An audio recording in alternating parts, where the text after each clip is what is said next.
ne l'écartez pas. Oui, c'est merveilleux. Pour moi, ça m'a redonné vie, tu sais? C'est tout, je dis que c'est parce que ça n'a jamais cessé de l'être.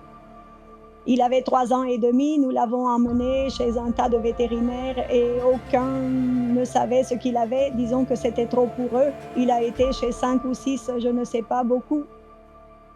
Et puis à la fin, nous l'avons emmené à l'hôpital, un hôpital à Malaga dont je ne savais même pas qu'il existait. Et là, ils nous ont dit qu'il avait une pneumonie.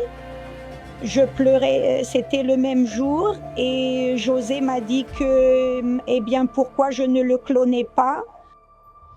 Moi, j'ai pris la décision quand directement depuis le début.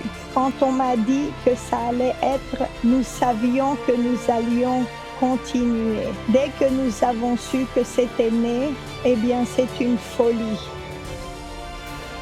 Quand je l'ai vu dans la vidéo qu'ils m'ont envoyée, il était très petit et je pleure beaucoup. Je suis très pleurnicheuse. Eh bien, après, nous l'avons vu ici. Quand nous l'avons vu physiquement pour la première fois, je ne connaissais pas Coco comme ça parce que quand il est arrivé à la maison, il devait avoir environ 3 mois. Mais bon, tu vois, le meilleur du monde. La marque directement de la 5e qu'il avait comme caractéristique. Physiquement, c'est pareil. Il a juste ici une petite tache blanche, quelques poils blancs.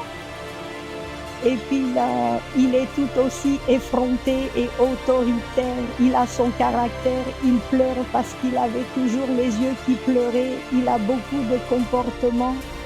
Je pense que c'est la meilleure chose à faire, que s'ils peuvent le faire, qu'ils le fassent.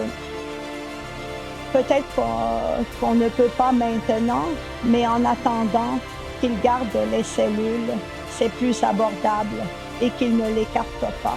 Merci beaucoup d'avoir amené Coco, c'est incroyable.